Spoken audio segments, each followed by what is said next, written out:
False.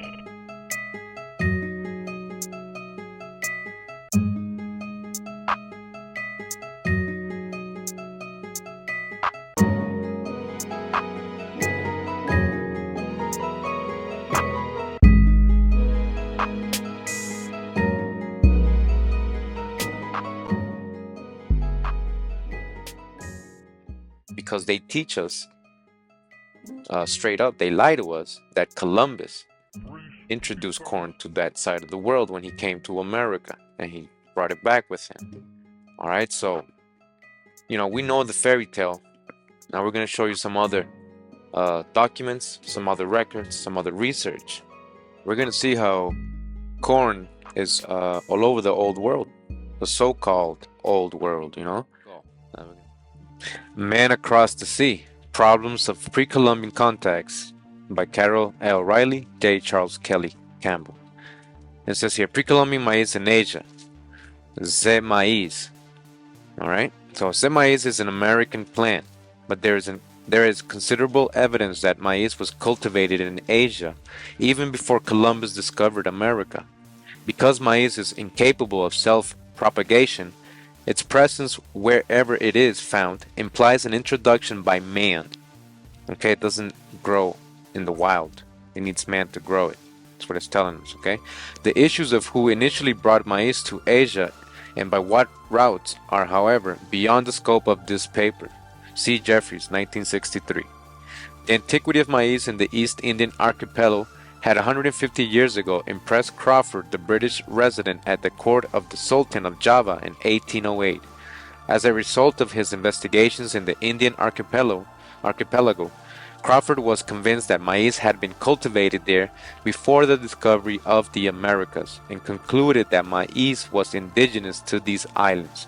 Crawford, 1820, 365. All right, so he's saying that because he was so convinced it had been there so long, even before Columbus had gone to America, that it had to have been indigenous to him because he couldn't imagine anybody bringing it over there. Alright, so we find written in this book here, it's called The Wheat Plant.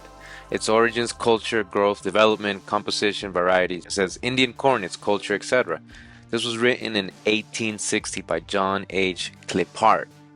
Alright, 1860. Alright, let's see what it says. Native country of the maize. History sheds so few beams of light on the origin of the maize that it is as yet doubtful whether this most prolific and beautiful of cereals originated in the old or the new world. So you see they're having trouble deciding where it's coming from. Why? According to some writers, the introduction of maize into Europe is connected with the discovery of America. In the opinion of others, it may be traced back to earlier ages, okay? Bach, the first botanist who spoke of the maize in a German book printed in 1532. You hear this? 1532, 40 years after the discovery of America, says that this plant was brought by Arabia Fortunata into Germany, and that it was named wheat of Asia, tall wheat and tall reed, Stipa magna. Toward the same time, Rule and Fuchs confirmed the assertion that it came from the East. This wheat, says Fuchs, has come from foreign countries, from Asia and Grecia. It passed into Germany, and which caused it to be named wheat of Turkey, because the Turks now hold the whole of Asia, and it is on account of the country whence it was derived that the Germans called it Turkish wheat. Donizer, Montanus, and other botanists repeat this assertion. The latter gives to the maize the name of Turkish wheat of Asia, Frumentum Turcicum. We're going to learn about the Turkish wheat. This is why I wanted to read this right away, and about the Frumentum Turcicum or Turcicum, right? So we're going to see that corn was called Turkish wheat, Indian wheat, Turkey corn, or Indian corn, and we're going to see why, because it was, reference to have been brought from the side of Asia, not from America or Columbus or the West, right? In historical documents. This here is the Alberton Diverga map. It's a map that I found back in 1995. I brought it out of hiding and I introduced it to the scientific community. Now, the important thing about this map, it was made by Alberton Diverga, who was a Venetian in 1414, and it's a secret commercial map, but it shows up here, this is north of the British Isles. Here's the British Isles, Spain, Norway, Africa, Mediterranean, Italy. North of the British Isles, we have this orange or red continent, and it sticks out from Norway. Well, there were many names for this ancient continent. The Norwegians called it Norveka, or Dusky Norway. The Irish called it Hibernia Major, or Great Ireland. And the Scots called it Estopaland, or New Scotland. This is interesting to me, right north and west of the British Isles, because in Europe during the 13th, 14th, 15th centuries, the merchants from across the seas, from this land area that appears on this map, they were bringing maize and turkeys across the ocean, across the Atlantic Ocean. And these were being introduced into Northern Europe. Well, there's a number of names that the Northern Europeans had for maize. One was turkey corn, and that's because the corn was fed to turkeys. Another name was Welsh corn, and that's because merchants from Wales were bringing the corn across the Atlantic. And another term was Indian corn, and that's because many people thought that it was India that was located across the sea. Now, when referencing India, it's interesting because, as it says here, let me read. It says, "I will present in the same order those which might establish the American origin of the plant, and with this assumption, show that the name of Indian wheat came to our forefathers from the idea that the new continent was a part of the Asiatic regions, comprised then under the general name of India." So, you know, there's a we're gonna read right now, but the in the old world, special medieval times, they used to have the reference of the three Indians. The rest of the world was considered the three Indians, so it wasn't just in reference of what we think of India, like the one we see today in the maps and the country India, but it was actually the rest of the continent. And as we can read from the book Lost Tribes and Promised Lands from Ronald Sanders, it says here in the top, I'm just starting in the middle, it says, um, in the apocryphal Acts of St. Thomas the Apostle, moves easily between Persia and India, starting roughly with the 5th century apocryphal writer, the Pseudo-Abdias, who described the exploits of the apostles Thomas, Bartholomew, and Matthew in each of the three Indias. This latter concept became the standard one in the Middle Ages. One of the three Indias faced Ethiopia, according to the Pseudo-Abdias. The second faced Persia, and the third occupied the ends of the earth between the ocean and the realm of darkness. This third became especially fruitful for the geographical imagination, the region of untold islands in which the plural term Indias, etymologically one and the same as Indies, okay, came to the rest for the one for all. So you're hearing this, right? So there was three Indias. There was one even referred to as one that went to the ends of the earth between the oceans and the realms of darkness, so far away, right? For these Europeans, they didn't know where it was. It had a region of untold islands, right? The Indias or the Indies, right? The West Indies, Caribbean. All right, you're hearing this, right? So it says, and just to add here in the bottom, it says valid definitions of the three Indias among medieval geographers, but for most Europeans, even learned ones, the term covered a vast and distant region of dark-skinned peoples, culminating in a countless array of islands in one direction and Ethiopia, the biblical Kush, in the other. Okay, you hear this? So that's to the three Indians, but it's telling you that dark-skinned people lived in these places, okay? So let's continue. Asia Minor will be found to be the point from which maize spread eastward into Persia and China, and westward into Europe. In this area, there is such a plethora of maize names that it is difficult to trace whence maize came. In Turkey, maize has several distinct names: Rus or Kokoros, Bulgar, Dura Shamai or Dura de Siri, and Bodai Misr. The Rus and Kokoros names suggest that some maize reached Turkey from the region of the Volga Delta in the northeast. The name Bulgar indicates that some maize penetrated Turkey from Bulgaria in the west. In Bulgaria, however, maize is known as kukurusa, which indicates that maize reached Bulgaria from the east.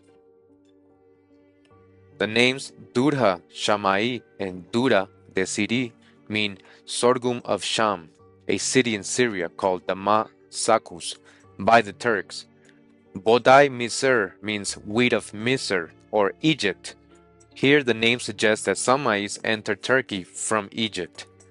Only Bulgar is associated with Europe, but Europe as an introducer of maize to Asia Minor can be excluded. Throughout history that it has entered through Asia, and since Turkey was like in charge of that whole section where Asia and Europe met, they had it locked down, that kingdom, so they called it Turkish corn. Until 1570, all commentators on maize were agreed that it reached Europe via Asia. On this unanimity of opinion, Finan, 1950-156, remarked, "For the first 30 years in which maize is discussed in the herbals, there is no mention that it had been brought in from America. During this period, the general opinion among the herbalists was that maize came to Europe from the Orient.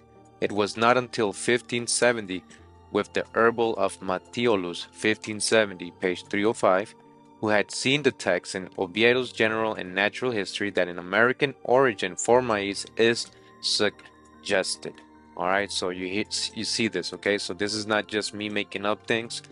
We have the Encyclopedia Britannica telling us Columbus introduced it.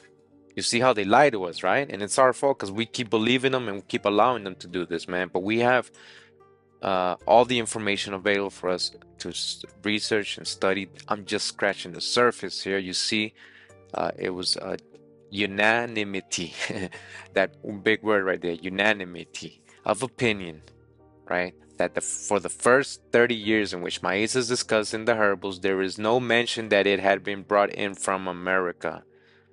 During this period, the general opinion among the herbalists was that maize came to Europe from the Orient, not from Columbus. Okay? Wake up. It's called Tantrum Botanicum, the theater of plants, or an herbal of a large extent. All right, this book was written in 1640. As you can see on the picture here, it says Turkish wheat, and that is corn, right? That's what we've been learning, right? Yeah, so I'm just gonna read a little bit of the inside here so you can see how they reference corn in that time. So it says here, the usual Indian or Turkey wheat. This Indian wheat showeth from root, which is thick and bushy, fundry, strong, tall, 8 foot high, as thick as a man's reft, it grow in any rank ground, full of great jointness, with a white pitch in the middle of them. The leaves are long, twice as large and great as the millet.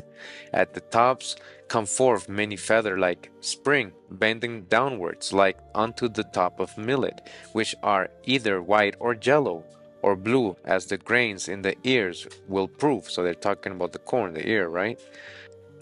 Which fall away, nothing appearing after them, but while they are in flower, at the joints of the flakes with the leaves, from within 2 or 3 of the lower joints up towards the tops, come forth the ears, one at a joint. We have many leaves folded over them.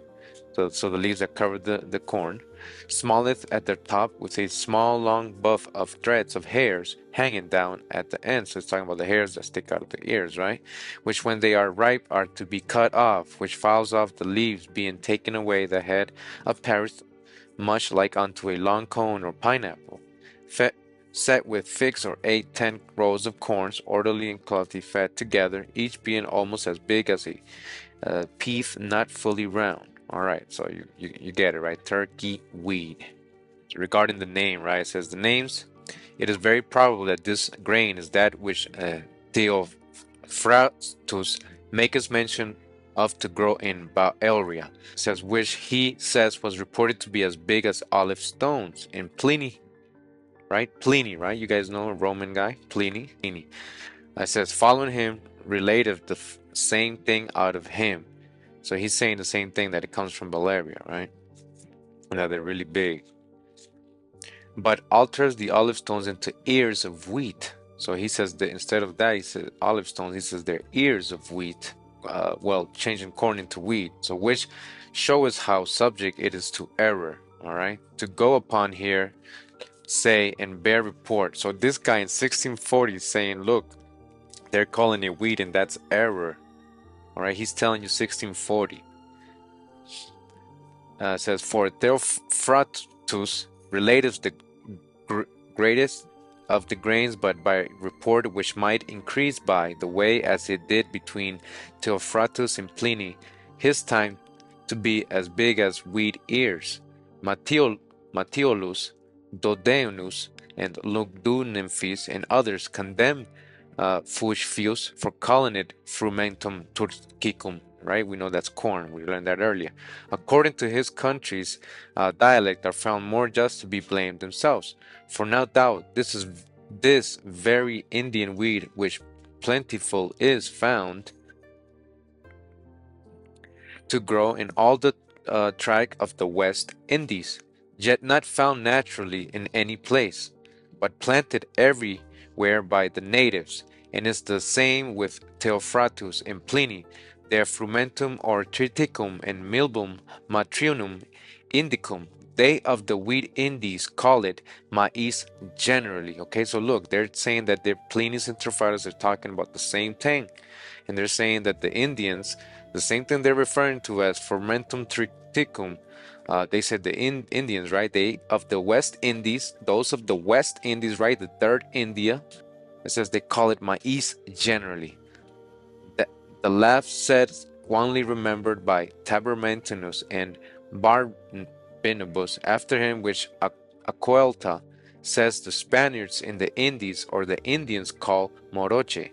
The drink made of maize is generally in Indies called chicha, but by some venu, the virtues. Okay, so that's something we still drink. We actually make beer or fermented juice, right? We call it chicha. It's fermented corn juice, and it does get you a little tipsy because it has alcohol, like 4 or 5%, like a beer. So you see how this guy is telling you, it's maize they're talking about, and it is fermentum triticum, and Pliny and them are talking about it. This is 1640, so to him this is not incontrovertible. He's just correcting everybody. He's like, yo, it is. And he can understand why there's errors, the confusion, because it's new to all these people. So we find similar names for turkeys and corn: Indian corn, Welsh corn, turkeys, Welsh hens, and dindons, or Indian hens, and names for turkeys. And this is because the merchants were carrying these animals across the sea. And this is really intriguing to me because the mystery of Egyptian maize got its start in Scotland when a number of my colleagues, time detectives, noticed that there were carvings of the maize plant or Indian corn inside Rosslyn Chapel. And Rosslyn Chapel is located right in the vicinity of Edinburgh, Scotland. In 2006, I got messages from two friends who urged me to see the evidence of corn in Rosslyn Chapel in Edinburgh. Here's an aerial view of the exterior of the chapel from a tourist brochure. Here's the stone vault inside the chapel. The red arrow is on a corn cob that has been carved into a stone vault. The corn cob is identified by a conical shape and parallel rows of beads or kernels arranged along the surface. This is a comparison of the Mayan corn god with Rosslyn corn. In both cases, there are rows of corn beads on the leaves. This shows a similar treatment of the artistic design. Here is an illustration of turkey corn from Fuchs' Herbal of 1542. Early corn in Europe was called Indian corn or turkey corn. One reason it was called turkey corn is because it was imported to feed turkeys. Turkeys were New World farm birds that were known to the Romans and the Turks. The wild American turkey gobbler roamed the forests of Mexico and North America. It was imported to the Roman Empire along with turkey corn and Indian millet, in parentheses, or maize, as it was. Carried on board Turkish grain ships, it acquired the name turkey in Britain. In Gaul, it was called the Indon, or the bird of India. Norse ships carried the fowl to Sweden, where it was known as kalkun, or Welsh hen. Hansa merchants resumed imports of the tasty fowl in 1250. The bird was known in Germany as Truth, Hun, or Welsh hen. Targets 1552 noted that bird feed was also called Welsh corn, indicating that it was imported from the Welsh colonies. A.W. Schroger, 1966, 471, noted that ancient turkey bones were common in Ireland. All right, so you see all these references. During the 16th century, and probably much earlier, Germans called maize by the name of Welsh corn. According to Welsh legends, a prince by the name of Madoc established a colony in the New World during the 11th century. Probably Welsh merchants sailing between the colony and Europe brought back corn to northern European ports. And that seems like a plausible explanation for why the Germans referred to maize as Welsh corn. Legends and Lore of Ancient America, edited by Frank Joseph. Says here, the botanist Leonhard Fuchs, 1542, published the earliest known illustration of the maize plant in Europe with the caption Turkish corn and the scientific name Tursicum frumentum. Okay, we saw that earlier, right? At this point in time, Fuchs was convinced that Turkish corn originated in the Middle East.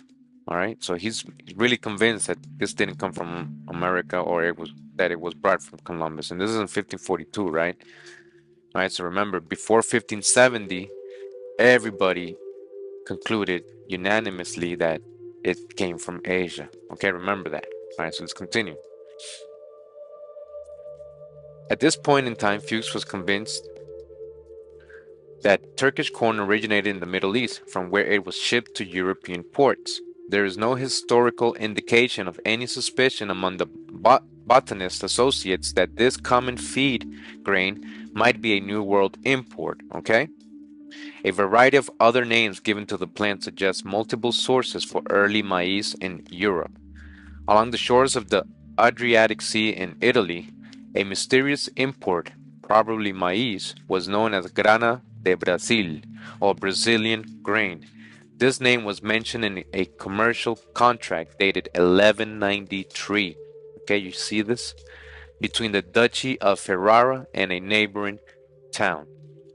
Irish legends from the same time period tell of a land called Hy Brasail across the North Atlantic, suggesting an early import of maize from the east coast of North America. Icelandic explorers called the New World grain they found near Wineland self-sown corn. This was recorded in a saga from the 11th century. Back home, you hear this? 11th century. Says here, maize has not been found in the wild state. Although it is such a remarkable plant, it seems improbable that with our present knowledge of plant distribution, it should remain undiscovered if in existence. This fact has made the problem of its nativity very difficult. Even though Americans have been satisfied of its New World origin for some time, competent critics have skillfully argued Old World origin, and from the strictly historical point of view, there was earlier much to be said in their favor. And as we have already heard and read, they did have a lot in favor, and we're going to keep reading all the corroborating evidence from other parts of the Old World, the so-called Old World. The word maize itself is strictly American, but this name has been in use only since adopted by Mati Ol in 1570. Again, remember, before that, it was called Turkish wheat or all the other names. In modern European languages, the common name has been one purporting to show Eastern origin. In English, Indian corn; in French, blé de Turquie or Turkish wheat. Since maize is not wheat, it might almost be concluded it was not Turkish. The trouble was, one could not prove it. As a matter of fact, such names only show the tendency of people simply to indicate the foreign origin of an introduced article, as when the French gave the name coq d'Inde or Indian cock to the American turkey. According to De Candolle, maize was called Roman corn in Lorraine and Vosges, Sicilian corn in Tuscany, Indian corn in Sicily, and Spanish corn in the Pyrenees. The Turks called it Egyptian corn, and the Egyptians Syrian dura, which proved it to be neither Egyptian nor Syrian. This word is the Turks were given a lot of the credit for maize because it was coming out of there, that part of Asia. They were introducing it to the Europeans, but even they say it's Egyptian, and then the Egyptians say it's not theirs. And then if you go into Syria, they'll probably say the same thing, and it's going to go back to the third India. We're going to see is America later on. Inhabitants of some German cities called the grain Welsh corn, and it was so named in Hieronymus Bock's 1572 Book of Plants. Many Europeans identified two kinds of corn at the same time. There was both pancillo and maíz in Spain. So pan is how we say bread in Spanish. England had Turkic corn and Indian corn. Germany had both Welsh corn and Indigenous corn. India, right? West Indies. The French had bled de Turquie and bled de Inde. Here, Indian referred to the so-called New India, right? The New India, right? The third India, right? The three Indias, the one that's in the farthest end, right across the ocean in the dark realm. That Columbus identified across the Atlantic. Okay, so we're talking about the same one, aren't we?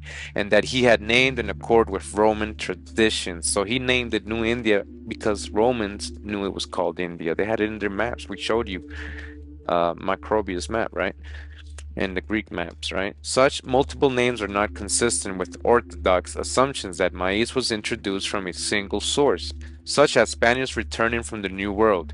However, these names are consistent with different kinds of maize being introduced from different sources or at different times.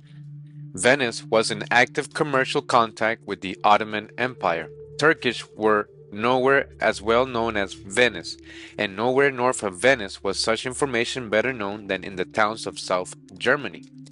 The name Turkish corn was affixed after the Turks had gained control of the Levant. Note the conspicuous and old usage of maize in the cuisine of the Po Valley, even today. And this kitchen usage is not found elsewhere in Europe west of the Adriatic. Yet maize is important as a food only east of the Adriatic in the Balkans and Hungary, both of which were under Turkish control for centuries. And finally, maize cultivation and usage for food are seen clear into Turkish Asia Minor. In South Austria and Vienna, maize is known as kukuruz, and we're going to see how that is also known like that in India and Arab world as well, which is widely used, named also in Slavic areas, including Russia. West Eberhard did not believe it a Turkish word. There is the suggestion that it is a transfer from the Po Valley into South Germany, and thence as kukuruz into Eastern Europe. So continuing with the reference of Turkish and relating it to maize or wheat, right? Giving it that name. It says, furthermore, here in this book, the name Turkish wheat or wheat of Turkey given to maize probably at the time of its introduction, in which it still preserves, indicates no better its origin than the name of wheat of Egypt, Mizbogdai, given to it by the Turks, or Dura of Syria by the Egyptians, and Sicilian grain by the Tuscans. While it is called Indian wheat in Sicily, wheat of Rome in Lorraine and Vosges, we're going to read all this later as well, Spanish wheat at the foot of the Pyrenees, wheat of Guinea or Barbary in Provence, these names taken from the countries in which maize cultivated at various periods into neighboring regions prove no more conclusively its place of nativity than the names of Italian poplar and rice of Carolina demonstrate the spontaneous growth of the former in Italy, of the later in America. The name Turkish wheat seems to me as improper in regard to maize as the word turkey, fowl of Turkey, used by the English to designate a cock of India, a native of America. Botanists and historians did not have to deal with the issue of the original habitat of maize until the early 17th century. You hear what they're saying? They're saying that they didn't have to worry about where it came from. I mean, they were certain it had come from Asia or, Welsh, England, or, Egypt, all those places, other than America. But since they started saying Columbus brought it over, now they had to rewrite their history. So now it became debatable in the 17th century. Until that time, people generally assumed that the continents were all joined together, making it easy for plants to become dispersed over land. However, by the late 1500s, it was becoming clear to geographers that the continents of the Western Hemisphere, Amerigo Vespucci's New World, right, in parentheses, and they give it to him the name, but it doesn't really come from him, were effectively separated from the Old World by great ocean barriers. Soon, botanists realized that plant domestication had to occur on either one side of the world or the other. The issue of where maize domestication took place was a perplexing problem. Europeans had a tradition that maize was first known as a plant from the Middle East, yet it was also clear that maize was an ancient feature of the New World. Alright, so they had two different stories. Alright. Several varieties of maize reached Europe during the Middle Ages. The principal conduit seems to have been from Asia Minor, across the Mediterranean Sea in Arabian or Turkish merchant vessels. This grain was invariably called grano de Turkey, or Turkey corn, Mecca corn, Saracen's corn, or some other variation of Turkey grain, expressing the belief that the origin of the shipment was from the Middle East. This is the Acacius map of about 500 BC. It is one of several maps that predate Phoenician cartography of Marinus and the Roman cartography of Ptolemy. This map has the Gulf of Mexico labeled as the Caspian Sea. A team of Greek explorers in about 500 BC issued a report affirming that this was true. This is Eratosthenes' map of about 300 BC. It has the southern continent indicated as the Alter Orbis, meaning the other world. This is an early name for South America, and it's the same name that Columbus used for South America. This is a Roman map by Macrobius circa 440 AD. It is presently at the Huntington Library in San Marino, California. The map is a very accurate Florida and Gulf of Mexico. Florida was the Roman goddess of springtime. This is an enlargement of the Macrobius map showing the Florida Peninsula and the Gulf of Mexico. The Portuguese had a map of the same area called Antillia, or the Antilles, in 1436. So why does Columbus get credit for discovering lands that were already known to the Romans and the Portuguese? An exemplification of the fact that Europe first obtained maize from Asia Minor, which about AD 1320 was called the Empire of the Turks or Saracens, right? Just said that, right? I give a short list of European names for maize.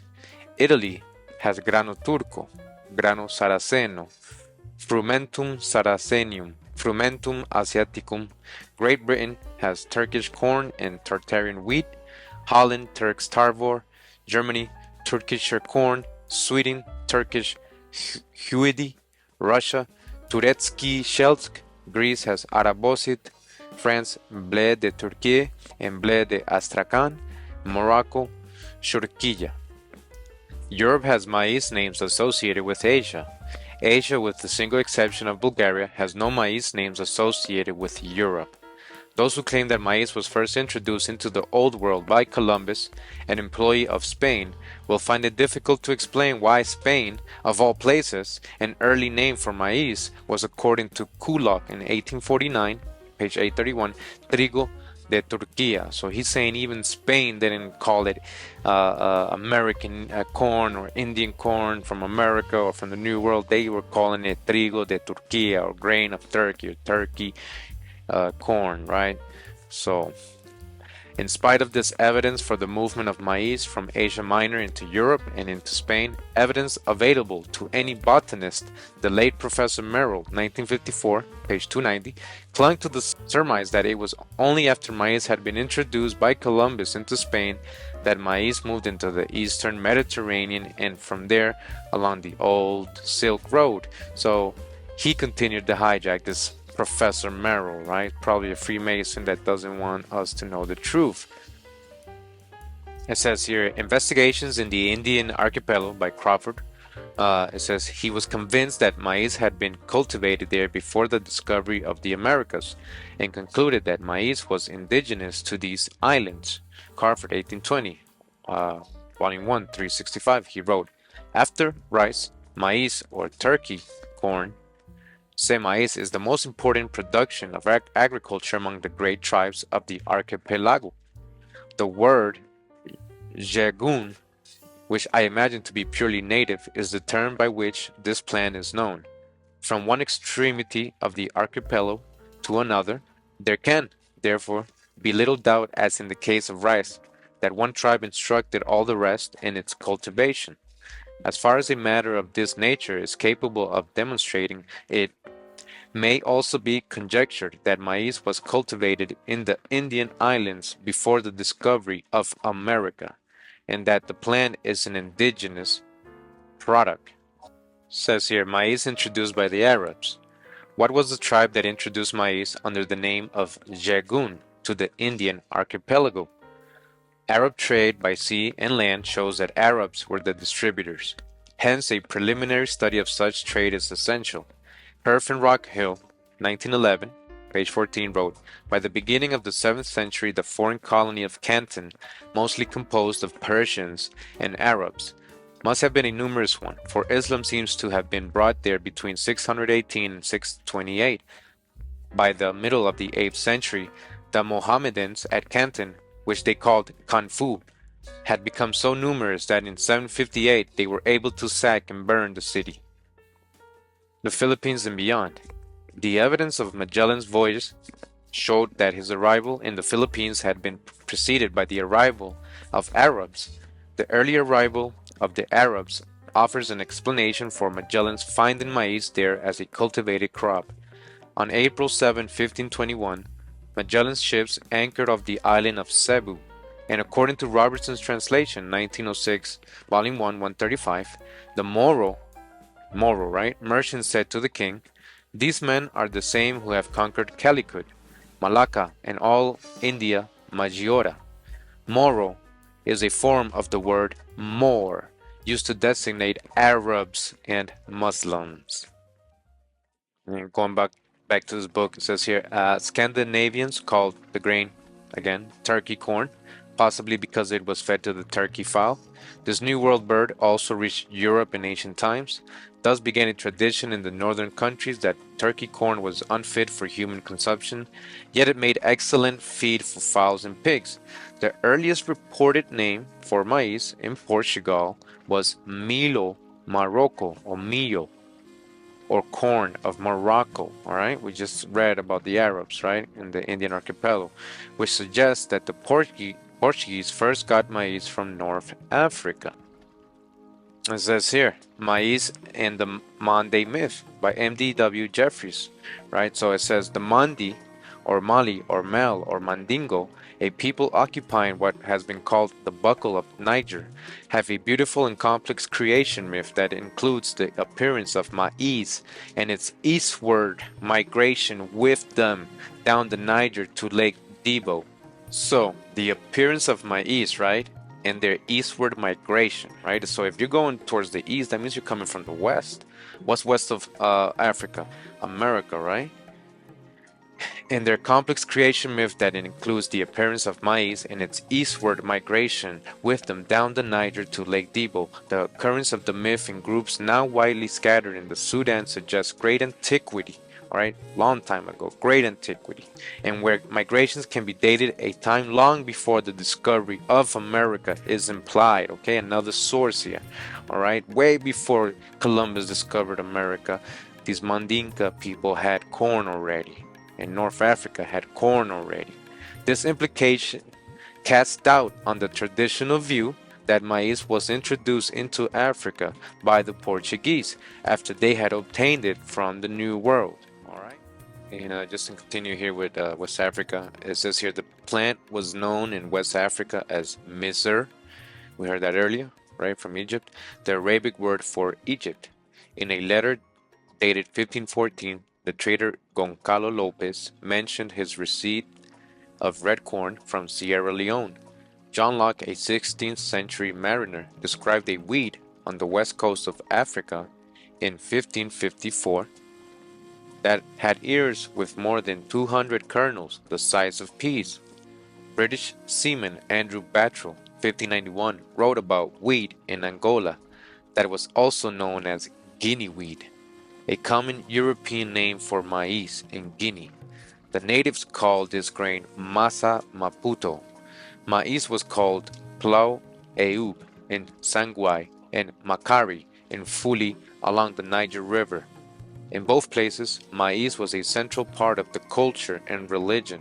When the tribes were first visited by European explorers in the 17th century, in 1746, British botanist Thomas Ashley described four kinds of maize grown in Angola. One variety, called masanga, had ears a foot long. The other varieties were called masambala. Maize was so widespread in Central Africa at the time of Portuguese colonization that some Orthodox historians assume the grain had come via overland routes from Egypt and the Sahara. Although some names suggest that maize was an occasional Portuguese introduction, most native names for maize, along with deep cultural traditions, indicate that maize was present in more ancient times. The earliest Portuguese reference to maize in West Africa is found in the Chronicle of Valentin Fernandez, 1502, who reported seeing milho or millo sabufo along the coast. Later writers compared this plant to maize of the West Indies, the Caribbean, the Third India. One writer even included a sketch of a plant as maize in the 1554 book Del Navigazione e Viaggi se Maiz. The literature on the question of whether maize, semais, appeared in Eurasia before the time of Columbus has become large and contentious. Few botanists and even fewer archaeologists or historians have combed that literature exhaustively. As noted above, field investigations have discovered odd sorts of maize grown in Asia, especially Sikkim primitive in the remote Himalaya, and waxy varieties from Myanmar, Burma, all across China to the Korean peninsula, mostly away from coastal areas where 16th century Iberian sailors are supposed to have first introduced maize. The characteristics and distribution of these grains cannot be explained in terms of post-Columbian introduction. Because waxy varieties were not known in the Americas, Mark Suski, 1975, page 78, 1987, Johansson and Wang, 1998, Collins, 1909, Stoner and Anderson, 1949, Sudo and Yoshida, 1956, and so on, right? You guys can read. Yet some unusual traits exhibited in these Asian maizes have close matches to corn known archaeologically from Peru, or that is still being grown by native groups in Peru, Colombia, Chile, Bolivia, and Argentina. It says, Semaiz, origin, Mesoamerica. Summary. Archaeological evidence demonstrates unquestionably that this species was known in pre-Columbian Asia. Of particular interest is the discovery in an archaeological site in the island of Timor of remains of maize dating to the 3rd millennium BC. So again, unquestionably archaeological evidence, right, that this species is known in pre-Columbian Asia, okay? All right, so Encyclopedia Britannica is lying to you. Your history book is lying to you. Columbus didn't introduce this to the rest of the world. Okay, so it's dating to the 3rd millennium BC. There probably were separate introductions of primitive zemais. Strikingly similar plants have been found grown in the Himalaya and interior East Asia, and more developed variety of later date. Names including Sanskrit names as well as art representations confirm that maize was grown in India before as well as after. A historical record also places the crop in the Middle East by AD 800.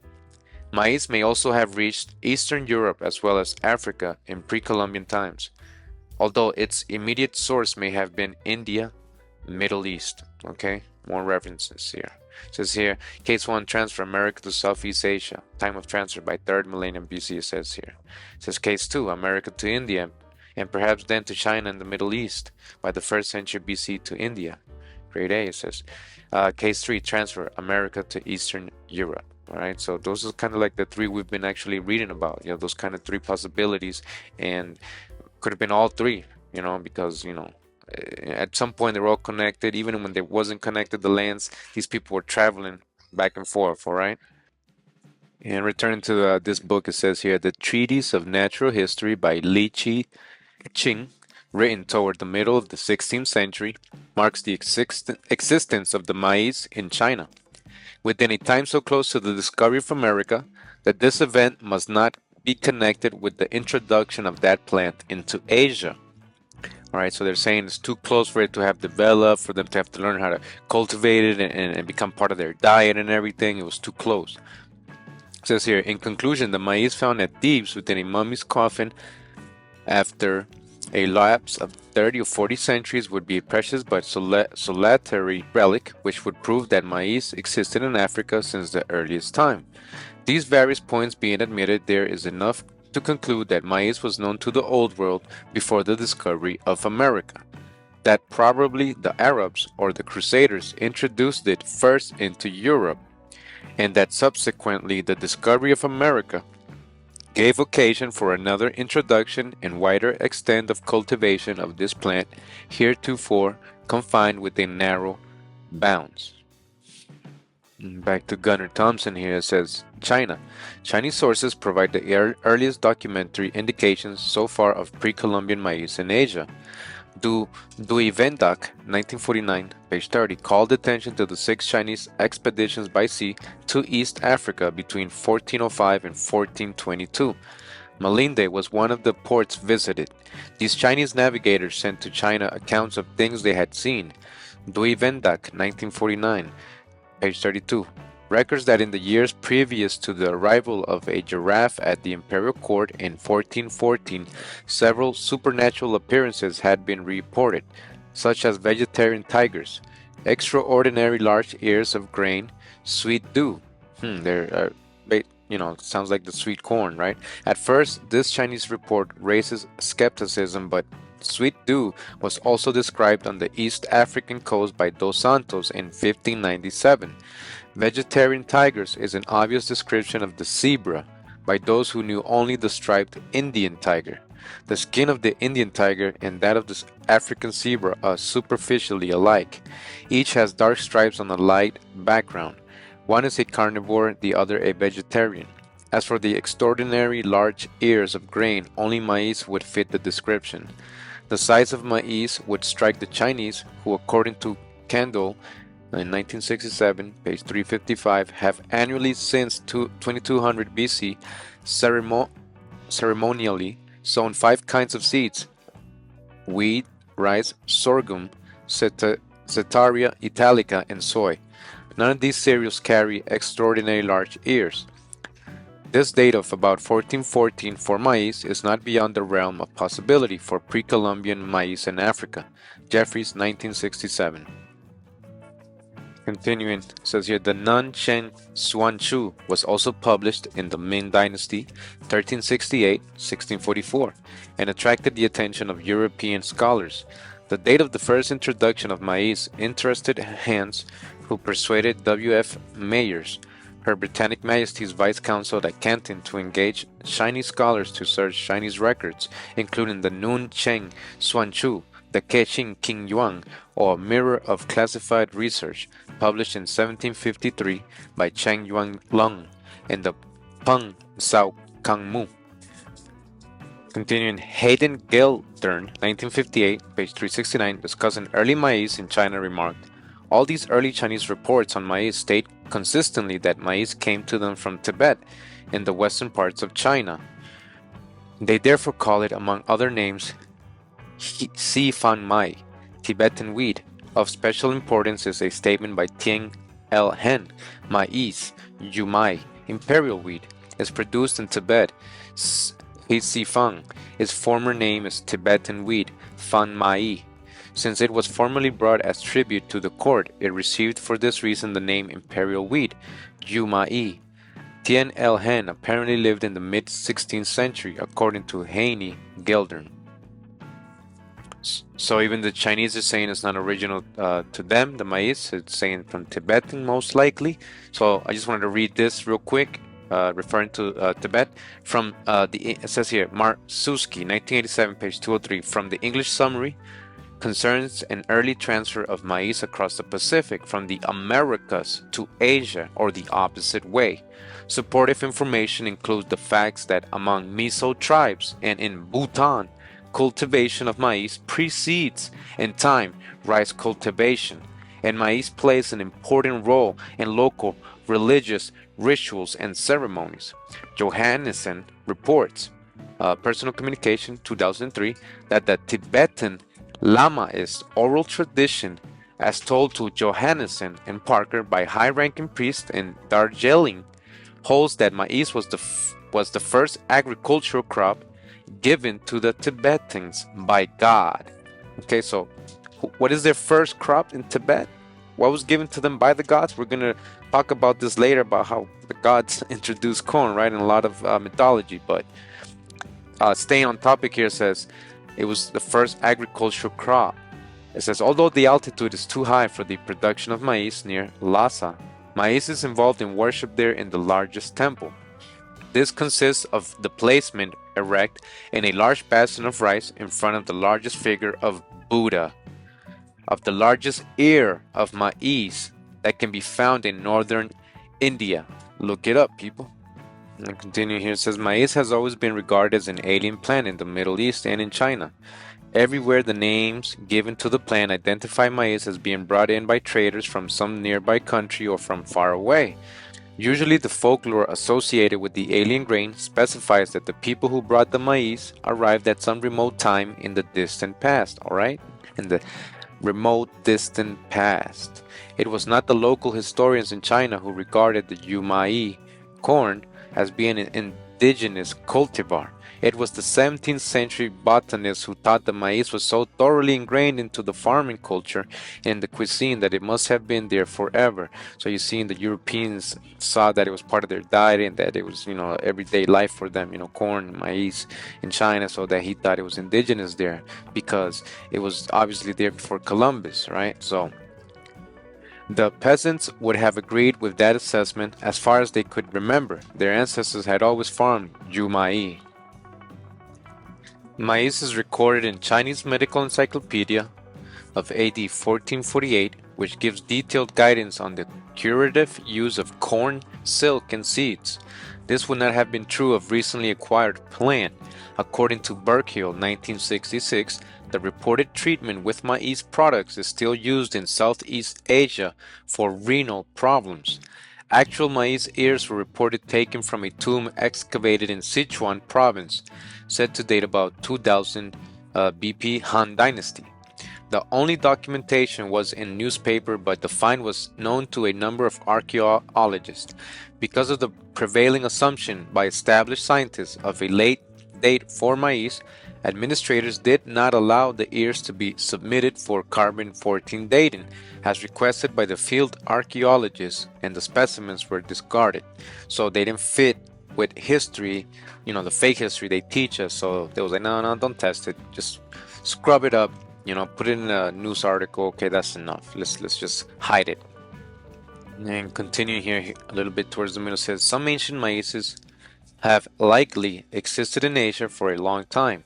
References to maize in the 13th century AD literature in China, and note 170, and 5th century AD literature in India, and note 171, suggest much earlier introduction in Asia. A series of caves in Timor, Indonesia have continuous sequence of occupation from 12,000 BC to the time of Christ. That date is an error, according to the reference source, Glover 1977. In the top layers, according to Glover, dated to the middle of the 3rd millennium BC, several introduced New World crops occur. Glover supposes from the northwest, such as peanuts, arachis, custard, apples, soursop, annona, and maize, together with Southeast Asian or generally Asian natives. For complete information, see Glover 1977. All right, so they're saying that there's a lot of evidence there of maize from the 3rd millennium BC again. Continuing here, it says, the 2nd century BC Chronicle of Ningpo mentions a grain that paleobotanist Heinrich Breschneider, 1870, identified as maize. Court historian Wang Yuqian's 6th century account of the mysterious voyage of the Afghani monk Huishen to a land called Fusang might be a description of maize circa 500 CE. According to Yu Qie, The monk returned from an overseas voyage with seeds with a new plant that had leaves similar to an oak, a stalk similar to a sugar cane, and a reddish pear-shaped fruit, maize. The Chronicle of Anhui, dated 1511, mentions maize as a barbarian grain. A few decades later, barbarian, right? Barbary, North Africa. A few decades later, a wood block illustration in the Pen Sao Kungmu book of plants called maize a gem-like sorghum, or a cereal from Shekwan that was like a precious stone, Shushoyu. Inhabitants of other provinces called maize imperial wheat. Again, the reference of imperial wheat because it was given as a gift to the king, so the emperor. I have documented several examples of maize in China going back to the 1st century. Use of oxen to plow rows of maize is a characteristic of corn row planting and not millet, which is typically planted like a grass by sowing in the broadcast fashion. The evidence we have seen in the British Isles, Egypt, Nigeria, India, and China all indicate that the ancient travelers had spread maize agriculture all across the world prior to Columbus. A Han Dynasty tablet shows a distinct row of tall grains plants that were grown in plowed furrows. This is a strong endorsement that the grain is maize. Some scholars have suggested that the Han tablet shows foxtail millet. However, millet was typically scattered broadcast fashion across fields and not grown in rows. Han corn was so large that it made the single cob at the top droop towards the ground. Mangeldorf, 1974, has noted that this is also a characteristic of the archaic American variety of maize.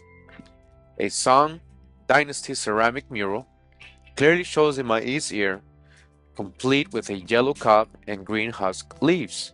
Alright, you hear that, right? Song Dynasty. The botanical illustration of Shekwan millet, Shochoyu, was printed in the early 16th century. It's too early to be a result of Portuguese introduction, as the doctrinaire scholars have claimed. Okay, the indoctrined scholars and they indoctrinate us when they teach us, supposedly. Recently, a volunteer for the 1421 team, Ed Liu, has reported that maize was known as Jumai, jade-like corn, for thousands of years. For thousands of years, maize. You see the word, the root word, maize, the Taino word, we're going to read that later, but Jumai for thousands of years. Okay, this corroborates the discovery of the word yumi for jade rice or maize in the 14th century poem Uchibayashi 2005.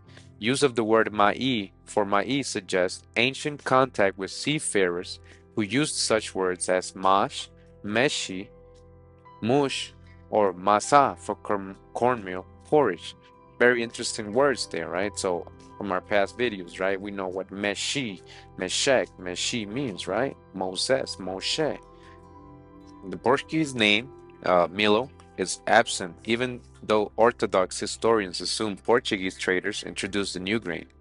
Whether or not outsiders inspired the agricultural use of maize, there's evidence that it was already a religious or medicinal plant.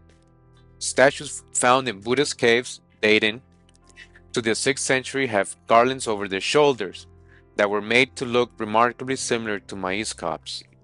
Maize is definitely featured on a ceramic mural in Shanghai province, where a foot-long yellow cob with kernels has long leaves at the base.